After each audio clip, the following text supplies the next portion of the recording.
हिमाचल प्रदेश की शिमला लोकसभा सीट बेहद खास है। कांग्रेस का गढ़ रही शिमला सीट पर बीते 15 साल से बीजेपी का कब्जा है। साल 2004 में कांग्रेस के धनीराम शांडिल यहां से आखिरी बार चुनाव जीते थे।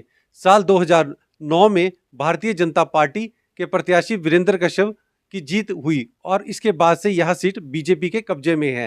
हिमाचल प्रदेश की शिमला लोकसभा सीट से बीजेपी ने फिर से सुरेश कश्यप को उम्मीदवार बनाया है। सुरेश कश्यप ने पिछला चुनाव बीजेपी के टिकट पर जीता था। एक बार फिर बीजेपी ने उनको मैदान में उतारा है, जबकि कांग्रेस की तरफ से विनोद सुल्तानपुरी मैदान में है। सुरेश कश्यप इस वक्त हमारे साथ है। आइए जानते हैं चुनाव को लेकर उनकी क्या तैयारियां हैं और जो उन पर कांग्रेस आरोप लगा रही है उस पर वो क्या कहेंगे। मुख्यमंत्री लगातार आप पर बार पे बार कर रहे हैं, बोल रहे हैं कि आपदा के टाइम आप बिल्कुल भी नजर नहीं आए, क्या कहेंगे आप? मुख्यमंत्री जी को शायद क्योंकि हेलीकॉप्टर में घूम रहे थे, सेल्फियां ले रहे थे, तो उनको दिखाई नहीं दिया, क्योंकि हम धरातल के ऊपर थे, हम जमीन के ऊपर काम कर रहे थे। और आपदा के समय में मैंने 17 के 17 विधानसभा क्षेत्र में दौरा किया। रोहड़ू में डिसवाणी पंचायत में एक ही परिवार के 3 लोगों की मौत हुई। शायद मुख्यमंत्री तो वहाँ गए भी नहीं। दादा दादी और उनका पोता, जो छोटा एक बच्चा, रोहड़ू में हुआ। रोहड़ू के अन्य क्षेत्रों में भी जहाँ जहाँ आपदा आई वहाँ गए। जुब्बल खाई में गए, ठियोग में गए, और शिमला में तो आप भी हमारे साथ थे जब शिमला में हादसा हुआ था। उस दिन जब एनडीआरएफ की टीम वहाँ काम कर रही थी तो वहाँ पर मैं स्वयं वहाँ पर था। इसके अलावा ममलीग में, सोलन में हादसा हुआ, बद्दी के साई में और दून विधानसभा क्षेत्र में साई में लगभग 50 परिवार जो उजड़ गए थे। मैं स्वयं जाकर उन परिवारों से भी मिला और उनके लिए व्यवस्था भी की। इसी प्रकार से कसौली विधानसभा क्षेत्र में, वो चाहे परवाणु का एरिया था, चाहे वो धर्मपुर पंचायत थी, चाहे वो स्यारडी का एरिया था, चाहे गुनाई का एरिया था, या पट्टा बरोरी की बात थी, इन क्षेत्रों में हमको पैदल भी चलना पड़ा। मैंने मोटरसाइकिल के ऊपर भी सफ़र किया।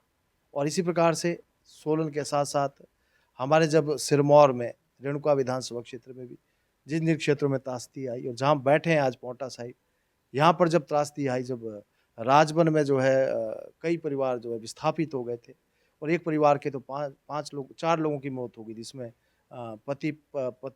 परिवार जो व्यक्ति था, उसकी पत्नी, उसके 2 बच्चे और उसके माता-पिता, 5 लोगों की मौत हुई थी। विनोद कुमार का एक परिवार था।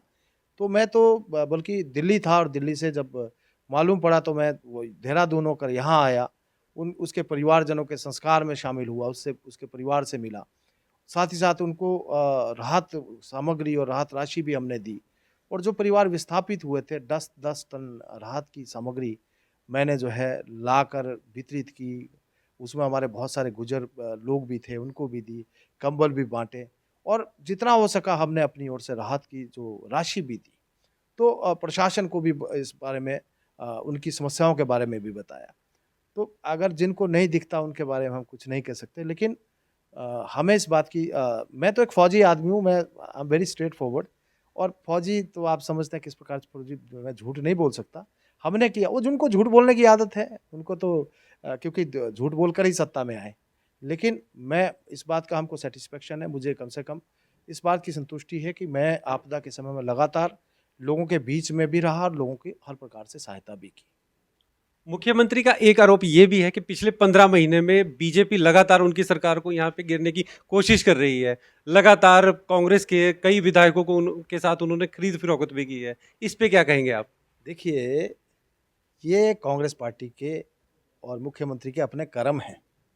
कर्मों का फल वो भुगत रहे हैं, और इसीलिए उनके 6-6 विधायक छोड़कर उन विधायकों ने क्या कहा कि मुख्यमंत्री जी मिलने का समय नहीं देते, 20-20 दिन तक मिलने का समय नहीं मिलता, और जो गारंटियां देकर, जो बातें करके, जनता के बीच में जो वादे करके चुनकर आए थे, वो एक भी वादा पूरा नहीं कर पाए।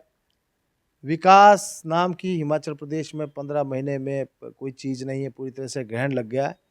जब एमएलए के काम नहीं होंगे तो आम जनता के काम क्या होंगे? और इन 6 लोगों ने तो स्वयं इस बात को कहा। तो जो बीजेपी के ऊपर आरोप लगाते हैं, ये उनके अपने कर्म हैं। और उनकी तो अपनी प्रदेश अध्यक्षा श्रीमती प्रतिभा सिंह जी कह चुकी हैं, उन्होंने चुनाव लड़ने से मना कर दिया था। उन्होंने कहा कि मैं चुनाव नहीं लड़ सकती, केवल एमपी लैड बांधकर चुनाव नहीं जीता जाता, क्योंकि मुख्यमंत्री ने कोई काम मंडी संसदीय क्षेत्र में नहीं किया। अब इससे बड़ी बात क्या हो सकती है? जब प्रदेश की पार्टी की मुखिया इस बात को कह दें, तो फिर कहने के लिए बचता ही क्या?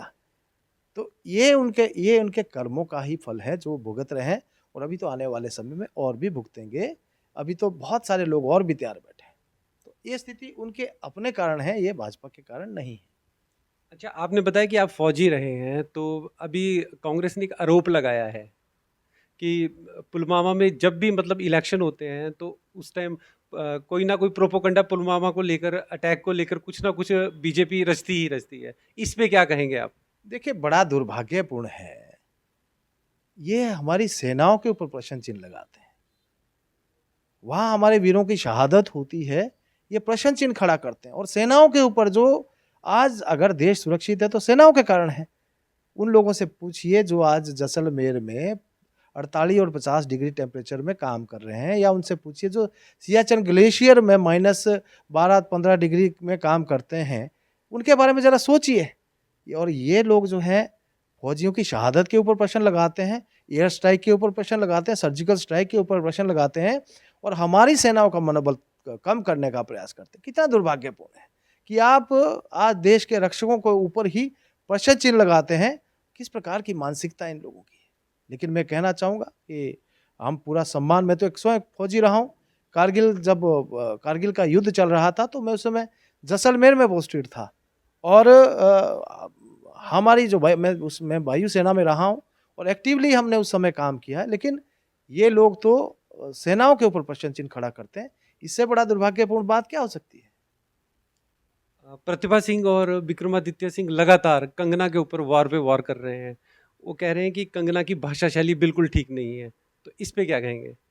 देखिए, वैसे तो ये प्रश्न क्योंकि मंडी संसदीय क्षेत्र का है, लेकिन फिर भी मैं इतना ही कहना चाहूँगा कि हम सबको राजनीति में जो लोग हैं, भाषा चाहे वो ए है या बी है, सभी को भाषा के ऊपर नियंत्रण रखना चाहिए, मर्यादित भाषा का प्रयोग करना चाहिए, और कहीं पर भी व्यक्तिगत आरोप ना लगें, इस बात को हमको ध्यान में रखना चाहिए। बाकी मंडी संसदीय क्षेत्र में आजकल क्या चल रहा है, मैं बहुत ज़्यादा उस बात पे ध्यान नहीं दे पा रहा हूँ, क्योंकि मुझे अपने क्षेत्र के ऊपर ध्यान देना है और दे रहा हूँ।